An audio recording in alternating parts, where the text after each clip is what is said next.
there are experiences my children didn't get, my grandchildren will not get. Let's take a moment to look at your military background. The goal I had when I first went into the military was to serve my nation, pay for college, and perhaps gain a skill or an education. I did all of that. Were you also flying, or were you only in the maintenance? My job was to make sure aircraft were safe and ready to fly. What do you say is a key difference between a military style of leadership and the non-military type of leadership?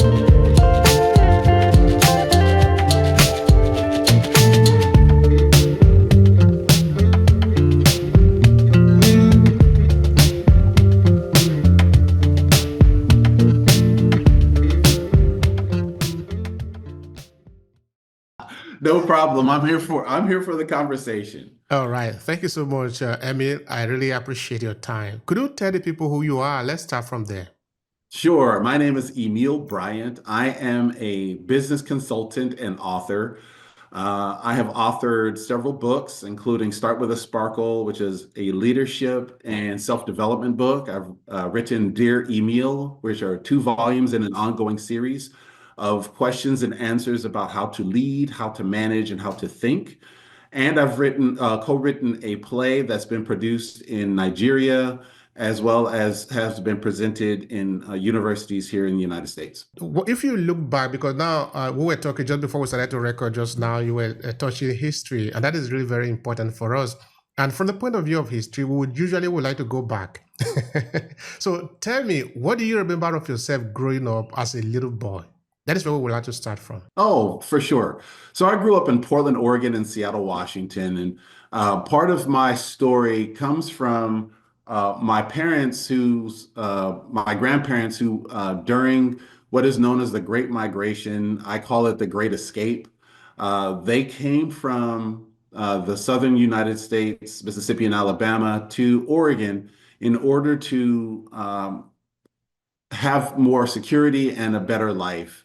Oregon is known as the Mississippi of the West, and it's funny that that state, as its reputation preceded it, because it had a reputation where you could not necessarily, as a Black person in America, you could not stay overnight according to the Constitution of that state. They thought that state was safer and offered better opportunity than the states they came from, Mississippi and Alabama.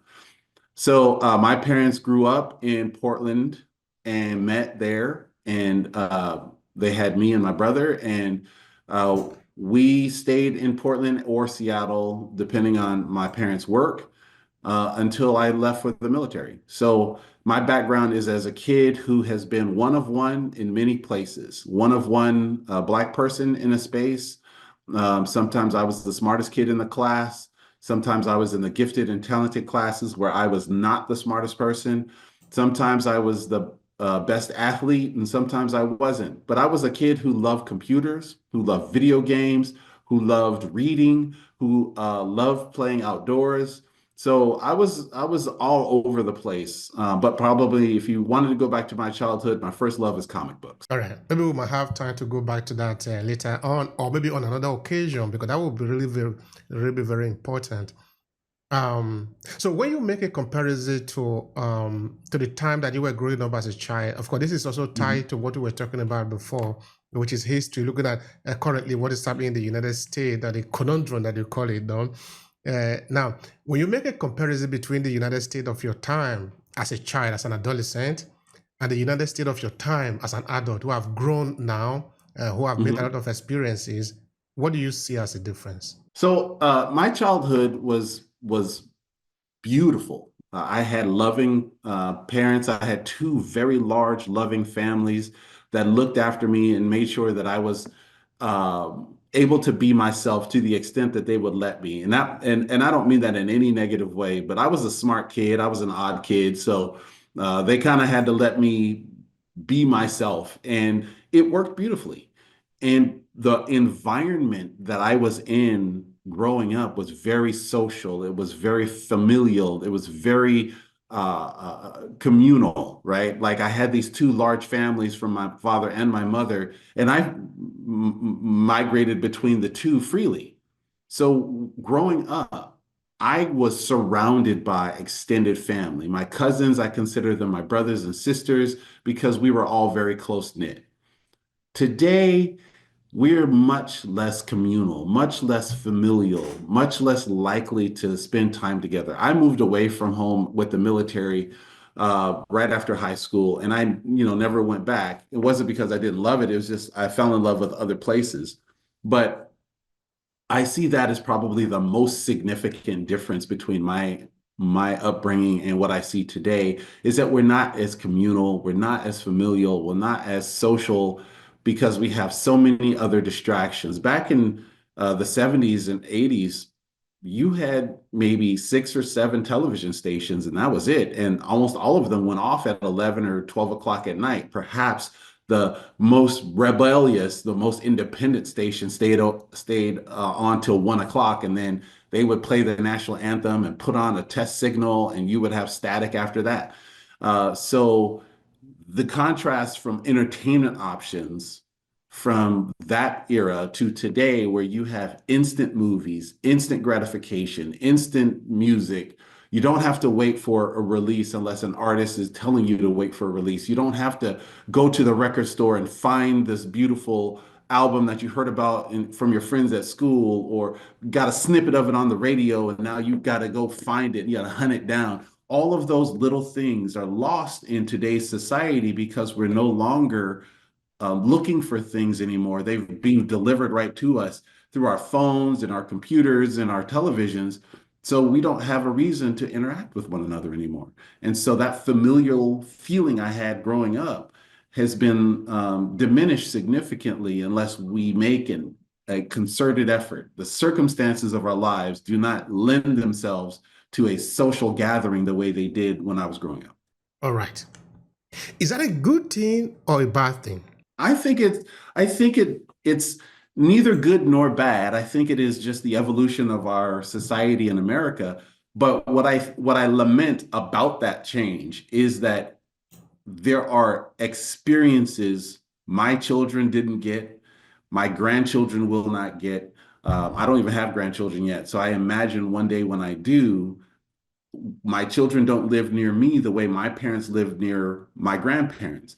So it'll be me making a concerted effort. And that's the thing that I lament, that it has to be a concerted effort now. It has to be something that we try to do in order to pull ourselves together into these larger social gatherings and constructs. It's not just going to be because mama is over there or daddy's over here or grandparents are here. We have to think about it. We have to plan for it. We have to make time for it. We have to, set aside money for it. And that to me is where my heart sort of reaches out, because people aren't making those deliberate decisions because their circumstances are so different than they once were as I grew up.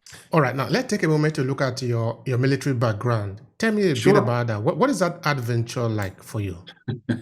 So I went to a military academy. I went to the United States Air Force Academy, and I stayed on active duty for over 20 years. And the goal I had when I first went into the military was to serve my nation, pay for college, and perhaps gain a skill or an education. I did all of that, and I enjoyed it so much. I stayed in for as long as I did. What I loved about serving the military is camaraderie. People will talk about the camaraderie of the military, and I am no different. I was in aircraft maintenance and logistics, and aircraft maintenance as a career field is very close knit, very tight knit. We're the last step before the pilot enters the aircraft. We're the last step before the aircraft leaves the ground. We're the first person to receive the aircraft when they return from their mission. So there's a tightness, a closeness, and a camaraderie in aircraft maintenance and in operations in general, because we are always thinking about that next step, that next mission, making sure our aircraft are safe and ready to fly. That is probably the one thing I loved most about my time in the military, was the camaraderie, was being the leader of warriors and being a warrior in that context. So I got a chance to do some really cool things, go to some really beautiful places, some really amazing places, and some places that no one should ever want to go twice. You go there once and you go, okay, I've been there, I've done that, and it's time to go. But overall, I love serving in the military, and the things that I did that gave my nation a chance to honor its promises to its citizens is the reason why I stayed as long as I did. That is lovely. I love that. I have a lot of respect for people that serve in the armed forces. Okay, this will include all the armed forces now, For whether you are in sure. the military, the soldier, or the navy, because I think we need to decide to defend ourselves. I need to make a sacrifice to be free, because freedom is not cheap. People need to understand that. For Um, sure.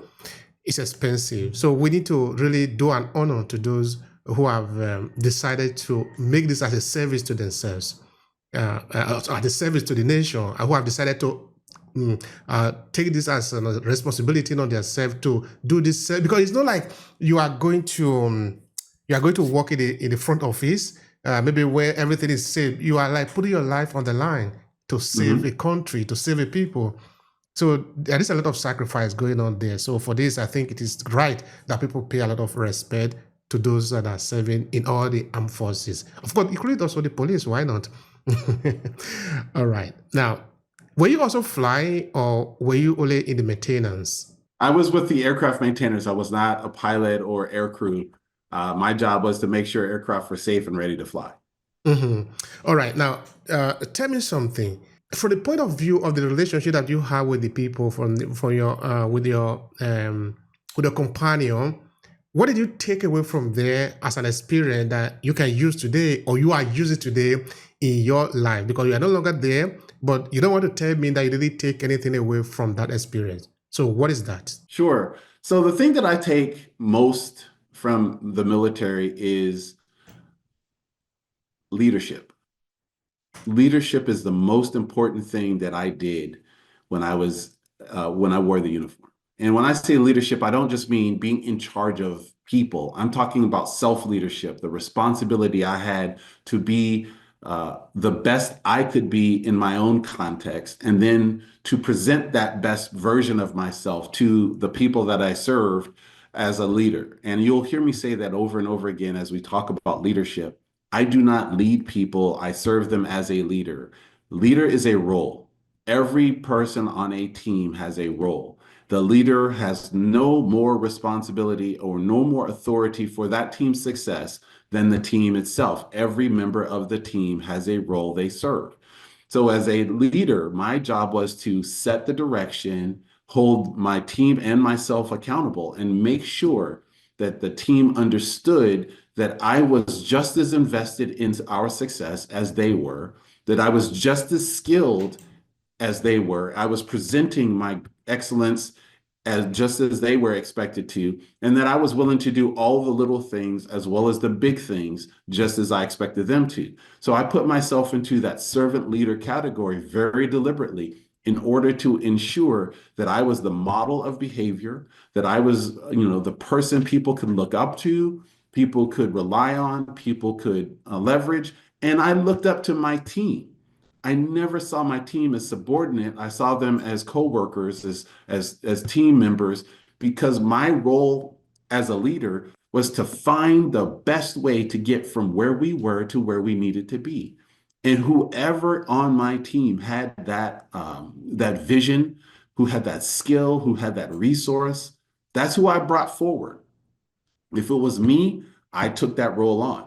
If it was another member of the team, I gave them the reins and let them run. And I gave them the resources, I gave them the space, I gave them the support that they needed. What I loved doing as a leader was making sure that everyone on my team knew that they had the room, the opportunity, and the support to contribute their best to the team's success.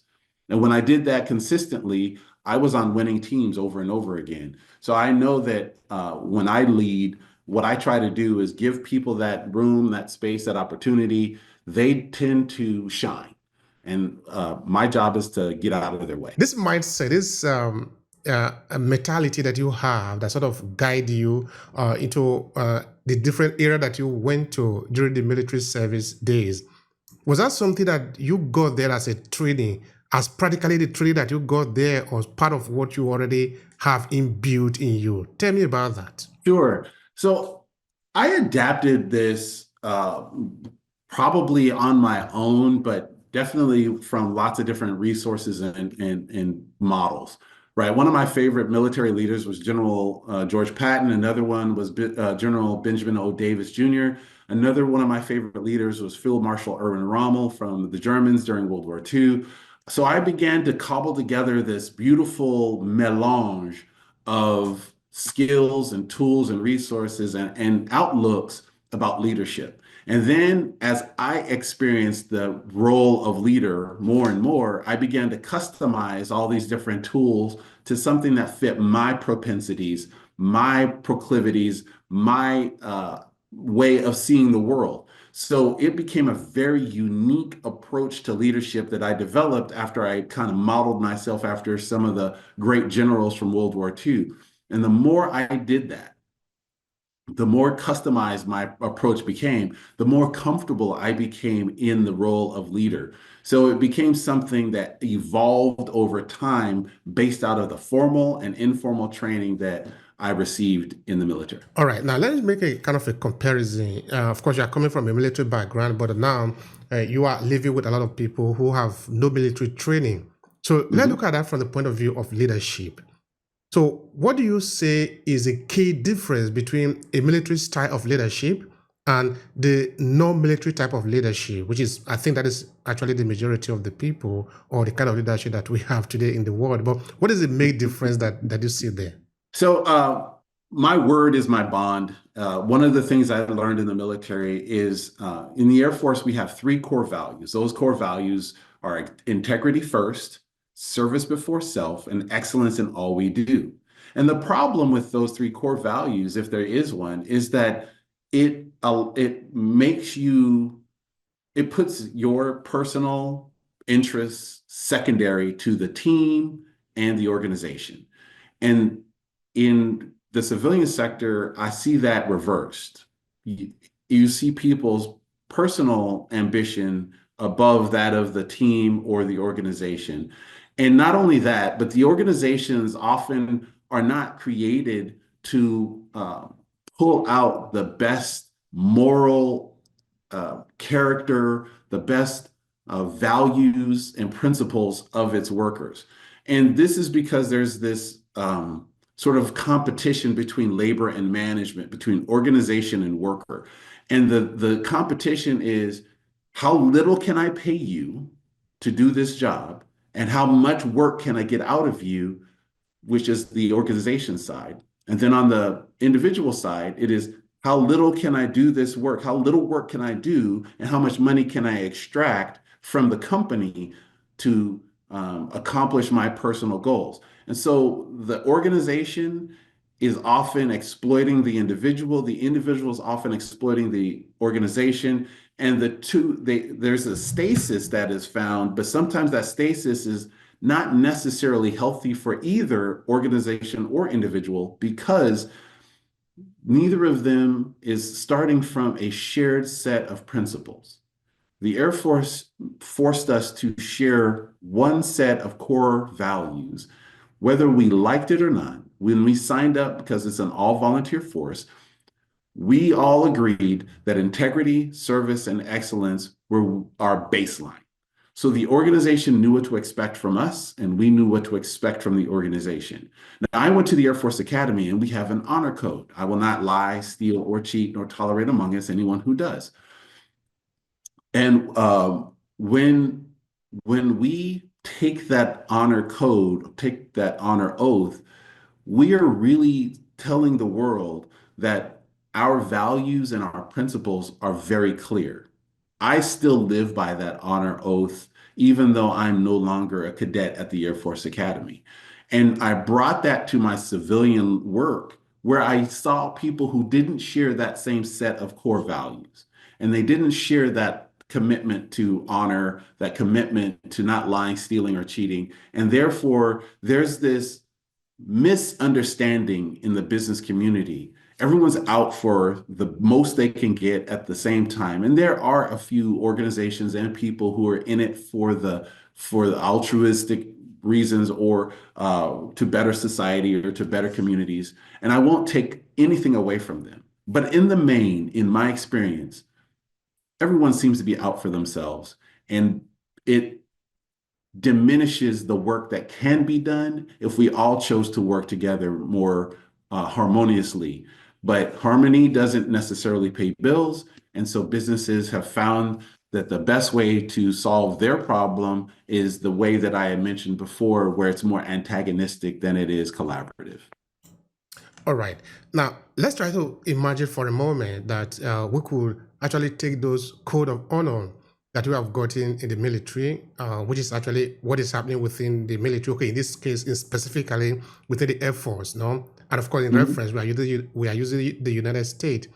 Assuming that was translated into the business world, that those that are captain of the industry are sort of constrained to guide their day-to-day affair by this code of conduct. What kind of result do you think we will see in businesses? Well, first of all, you would probably see very wealthy but less wealthy individuals who run these large organizations. For instance, if you have someone like Elon Musk who's worth $400 billion, then you would probably see him worth, say, 200 billion because another large portion of his his personal profit would be given. I don't want to say given, but it would be returned to the people who helped him earn it. In other words, I don't believe that if the captains and titans of industry today were to follow the core values of the United States Air Force and commit themselves to it, integrity first, service before self, and excellence in all we do, that they would negotiate for themselves the kind of deals that result in the individual wealth that we see today. And I'm not saying they won't be wealthy. I think they would be. I think they'd be incredibly wealthy.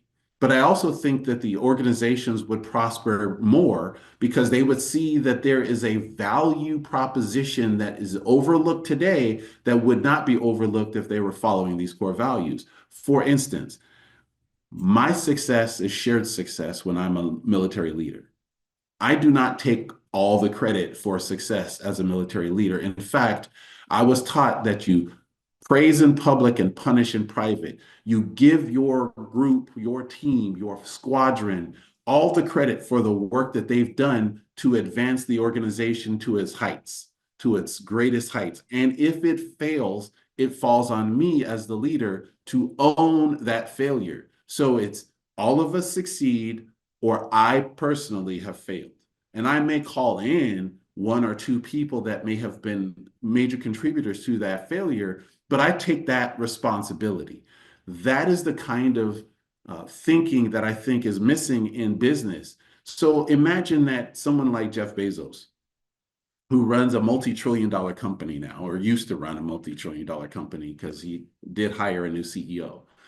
But if he reduced his personal wealth by 10% and put that back into something that was profit sharing for the employees, and the employees saw that their work resulted in their paychecks going up, their ability to share in profits go up, not just stock options, not just, employee drip programs where the employees invest in their own company, but I'm talking about they know that they're sharing in the profit the same way that the CEO is, that their pay is tied to performance the same way that CEO's pay is tied to performance.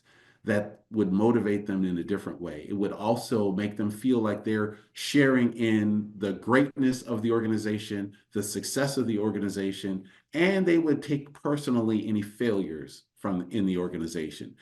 It would be a different way of handling it. And I am a big fan of profit sharing. I've studied it as a business consultant.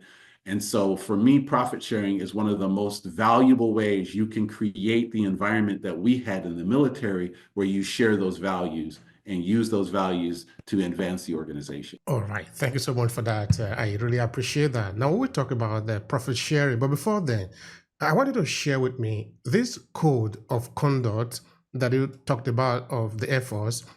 Where are they coming from? What are they based on? So all the United States military academies, there's five of them in the armed forces. There's the United States Military Academy at West Point. There's the United States Naval Academy at Annapolis, Maryland.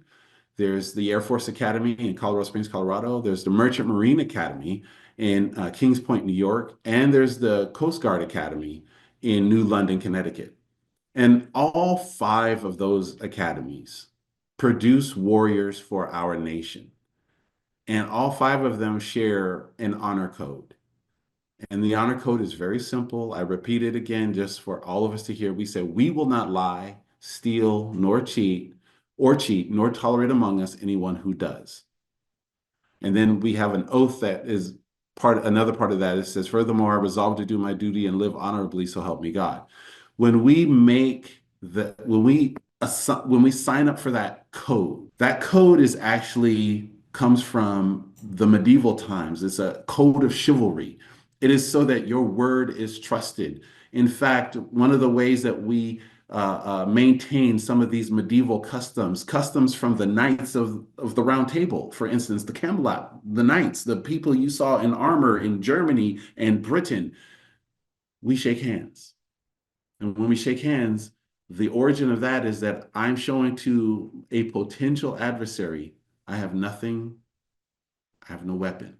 And so we would shake hands to show good faith. The knights had a code of chivalry. In Japan, it's called the code of Bushido. And this code guides how a knight would manage himself because knights had so much might, so much military might. They were trained warriors, they had armor, and they had weapons. And so if they wanted to rule through fear, rule through intimidation, rule through raw power, they had the ability to do that. But rather than do that, they signed up for a code called chivalry, and that code of chivalry governed how they would manage themselves. That translates to today, where we have things in the military academy that reflect back to that time, which is an honor code. Very simply, we know we're in positions or will be in positions of great power, and we need to be trusted in those positions, that we would not lie, steal, or cheat, or use those positions for self-advancement. The origin from the medieval era of Europe specifically translates beautifully to today through these different customs, courtesies, and practices that you see in places that still kind of maintain them, even though they're old school and sort of antiquated, like a military academy. Thank you so much for sharing that. And I'm sure we're going to have time to go back to that on another occasion, not today. And you also see that we're not talking about your book today. That is because I'm tempting you so that you will come back again next time. We're going to talk about it on another day.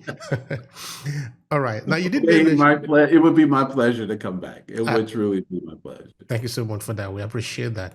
Now, you also talked about the profit sharing formula or principle or something like that. Could you please break it down for us? Sure.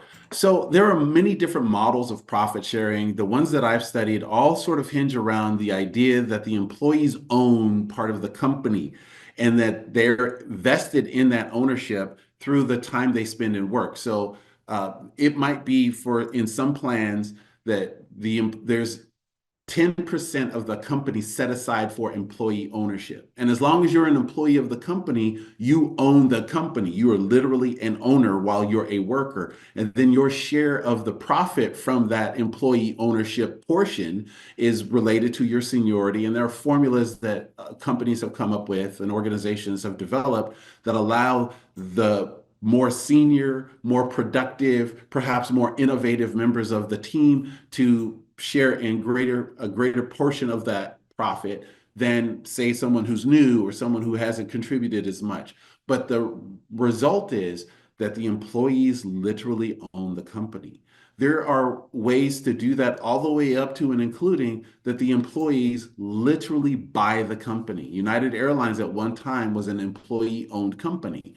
The company was looking for a buyer. The employees gathered themselves and the resources through different banks and decided to buy the company outright. So for a very short time, United was an employee-owned company. So the employees, not only did they share in a portion of ownership, they were literally the owners of the company. So when you have ownership like that, it can be very complex, it can be very frustrating, but if it's done well, and I believe that it can be done well in most organizations, that the employees who are the workforce building the value of that company share in that value. And I do not look at compensation for labor as a portion of the value created. In other words, if I work for Walmart and or I work for one of the large retailers, Costco, and uh, I do great work for Costco. They're going to pay me a very livable wage. I use Costco because they pay a very livable wage here in the US. So Costco's got great benefits, it's got great wages. And so what happens is you're getting compensated for the time you put into that daily effort. So you're working 8 hours a day, they pay you $25, $26 an hour. You're getting compensated for your time. But your effort also creates value. So the share price, the market capitalization of Costco, maybe it's 50 billion, maybe it's 100 billion. But let's say you've worked with Costco from when its market cap was $25 billion. And you worked over 20 years with them, and now the market cap is $100 billion. Unless you bought stock in that company, you do not share any of the value created by your labor. That value is reserved only for people who own the company. So, what I'm saying is if an employee, by the very work they do, creates value on behalf of the company, then they should be able to, without having to buy another stock on their own, share in that value creation. They should be able to participate in something that they created with their labor. The compensation for their time and their effort is different from the share of value they helped create over time. And I want us as a nation and every business who hears me to think through how that could happen. That doesn't mean you, as a business owner, are going to be broke. It just means you may be less wealthy in the near term. But if you spread that wealth throughout all of your employees who are the value creators, you may have had the idea, you may have taken the initial risk, but the worker also takes a risk. They could find another job, another place where they can use their talents and their skills to make themselves money in compensation terms or create value as well. So the more we share in this value proposition, the greater the return for the business. Companies that have employee ownership plans typically have higher retention. They have greater loyalty. They have less internal strife and theft. They have more innovation and more participation in the company's success. There are very few downsides to employee ownership and profit sharing. Thank you so much for that. I really appreciate that. That is an important conversation that would definitely also will come back. I'm sure you touch on it on your book. So when we are coming to talk about your book, we definitely will bring out this argument again. So in 1 minute, how can people find you and what will be your final statement? Please go ahead. 1 minute. Sure. 1 minute. You can find me at myname.com, EMILLEBRYANT.com, or you can go to Go Ikigai, Bullseye Ikigai, that's behind me, or you can go to Amazon and put my name in, and you will find my books. I have Start with a Sparkle, I have Dear Emille, and I have The Return of the Goddess. So that's how you find me. My final statement is very simple. Treat others the way you want to be treated and elevate yourself to excellence in everything you do so that your treatment of yourself is excellent, and therefore the people who treat you will do so as well excellently. Thank you so much. This has really been a very, very beautiful conversation. I really appreciate it. Thank you very much. It's been my pleasure. Thank you for having me. I look forward to our next one. Absolutely.